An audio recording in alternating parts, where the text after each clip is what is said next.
warahmatullahi wabarakatuh. Kembali lagi belajar dengan Kak Aruf 7 mulai dari NIM 183141070 dari Pendidikan Guru Madrasah Ibtidaiyah IAIN Surakarta. Bagaimana kabar kalian? Alhamdulillah semua sehat. Oke, sebelum kita mulai pembelajaran, alangkah lebih baiknya kita berdoa terlebih dahulu ya. Berdoa dengan Kak Aruf pimpin, berdoa mulai. Berdoa selesai. Oke, hari ini semua masuk. Ada yang izin? Alhamdulillah hari ini semua masuk. Jadi tidak ada yang izin ya. Oke, minggu kemarin kita sudah belajar mengenai bagaimana keadaan yang ada di kota Mekah. Oke, kita review sebentar ya. Ada yang masih ingat bagaimana keadaan di kota Mekah pada waktu itu? Ya, benar. Di sana keadaannya panas. Banyak gurun, tidak ada hujan, jarang hujan. Ya benar seperti itu. Oke, hari ini kita akan belajar mengenai contoh ketabahan Nabi Muhammad SAW dan para sahabatnya dalam berdakwah.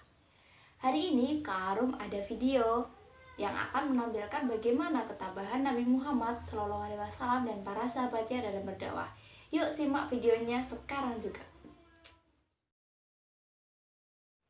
Ketabahan Nabi Muhammad SAW dan para sahabatnya dalam berdakwah. Masa awal dakwah Nabi Muhammad SAW dan para sahabatnya. Pada waktu itu, kota Mekah berkembang agama Islam yang sangat luas dan masyarakatnya semakin banyak yang memeluk agama Islam. Tetapi tidak untuk orang-orang Quraisy, mereka sangat menolak dan menentang dengan ajaran yang sudah diberikan oleh Nabi Muhammad SAW.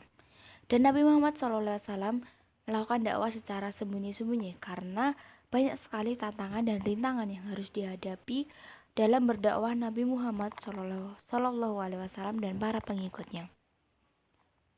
Mereka yang masuk Islam dalam dakwah secara sembunyi-sembunyi adalah yang pertama Khadijah binti Khalid, Ali bin Abi Thalib, Abu Bakar, Utsman bin Affan, Zubair bin Awam, Abdurrahman bin Auf, Sa'ad bin Abi Waqqas, Talha bin Ubaidillah, Abu Ubaid bin Jarrah, Arqam bin Abil Arqam, Ummu Aimah, Zaid bin Tharithah, dan banyak sekali.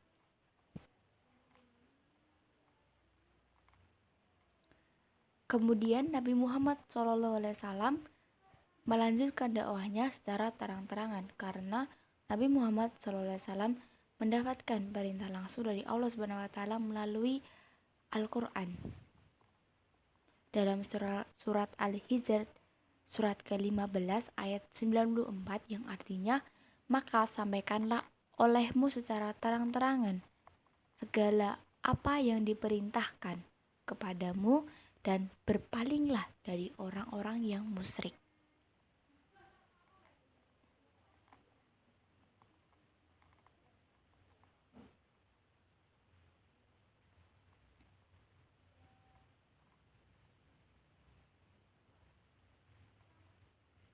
Pertama yang dilakukan Nabi Muhammad SAW dalam berdakwah secara terang-terang adalah mengumpulkan dalam jamuan makan pada kerabatnya dan orang-orang terpandang dari kaum Quraisy.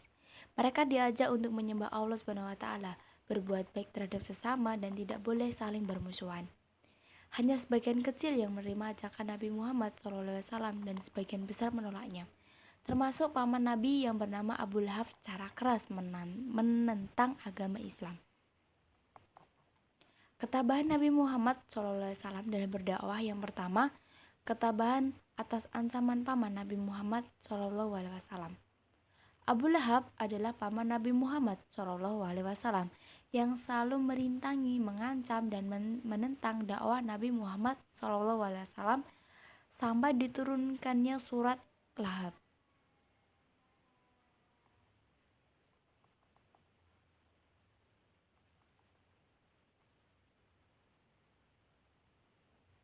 Yang kedua, ketabahan atas ancaman para penguasa Mekah.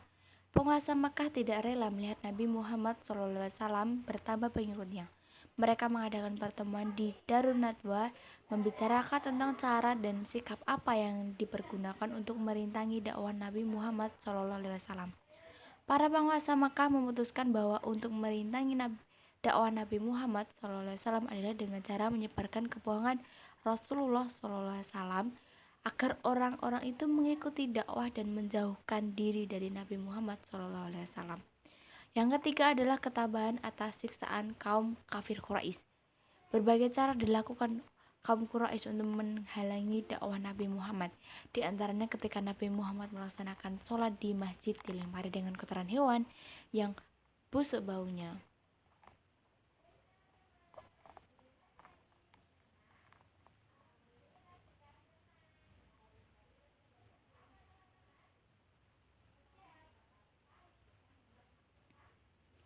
Yang keempat, ketabahan atas pembaikotan yang dilakukan Bani Hashim.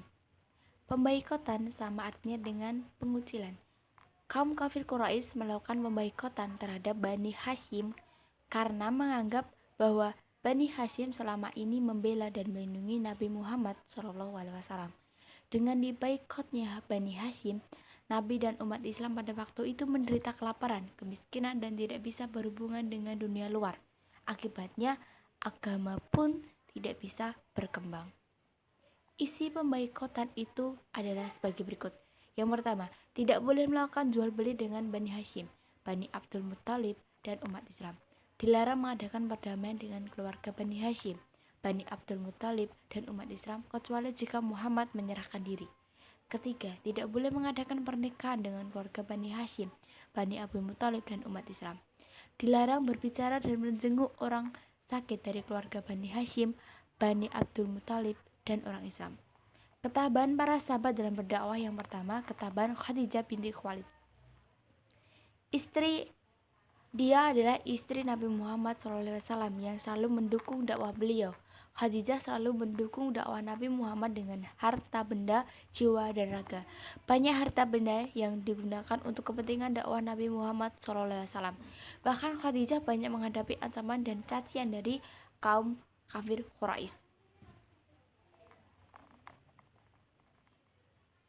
Yang kedua, ketabahan Abu Bakar. Abu Bakar adalah salah satu sahabat yang selalu mendampingi Nabi Muhammad SAW. Bahkan sering pergi ke masjid bersama-sama untuk menunaikan ibadah sholat dan menyeru untuk memeluk agama Islam kepada kaum kafir Quraisy. Yang ketiga, ketabahan keluarga Sumayyah. Siksaan yang dialami oleh sahabat Nabi Muhammad SAW yang bernama Yasir. Yasir adalah suami dari Sumayyah. Mereka sekeluarga disiksa oleh majikannya yang bernama Abu Jahal. Mereka diikat, kemudian diseret dan dijemur di panas matahari beralaskan pasir yang dibakar.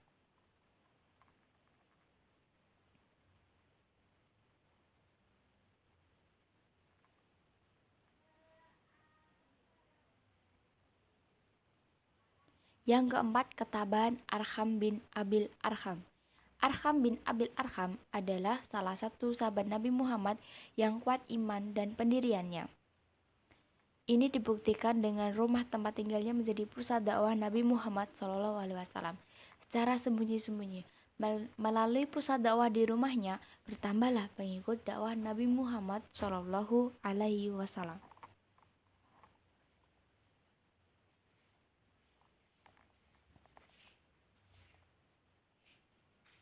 Yang kelima, ketabahan Bilal bin Rabah. Bilal bin Rabah adalah seorang hamba sahaya yang berasal dari Abyssinia. Dia dibeli oleh Umayyah bin Khalaf, salah satu pemuka kaum kafir Quraisy dan penentang dakwah Islam. Bilal bin Rabah tertarik untuk mengikuti dakwah Nabi Muhammad SAW. Setelah mengikuti Nabi dalam berdakwah, dia menyatakan diri sebagai orang Muslim. Kita sudah menonton video tadi ya. Apa yang kalian pikirkan mengenai ciri-ciri ketabahan Nabi Muhammad SAW dan para sahabatnya dalam berdakwah? Ada yang bisa jawab? Ya, ciri-ciri ketabahan Nabi Muhammad SAW dalam berdakwah itu banyak sekali. Tadi sudah ada beberapa sahabat yang disebutkan dalam video tadi. Ciri-ciri yang paling menonjol ketika Nabi Muhammad SAW dan para sahabatnya dalam menyampaikan agama kepada orang Quraisy, tidak serta-merta langsung diterima agama Islam itu pada mereka. Mereka masih memperjuangkan agama mereka. Mereka masih menolak dengan ajaran Islam. Dengan cara menolak pun itu tidak mudah. Mereka sampai melempari kotoran kepada Nabi Muhammad dan para sahabatnya. Mereka mengucilkan Nabi Muhammad, mereka membaikot, mereka memfitnah. Banyak sekali cara-cara yang digunakan mereka untuk menghentikan dari penyebaran agama Islam pada waktu itu. Oke, alhamdulillah pembelajaran kali ini cukup sampai di sini dulu. Kita bertemu pada minggu depan. Tetap semangat belajar, jangan lupa belajar, jangan lupa belajar, dan jangan lupa belajar. Oke, Kak Arum tutup ya. Maaf kalau Kak Arum tadi ada banyak salah, banyak tingkah yang tidak berkenan pada hati adik-adik semuanya. Kita berjumpa besok lagi. Wassalamualaikum warahmatullahi wabarakatuh.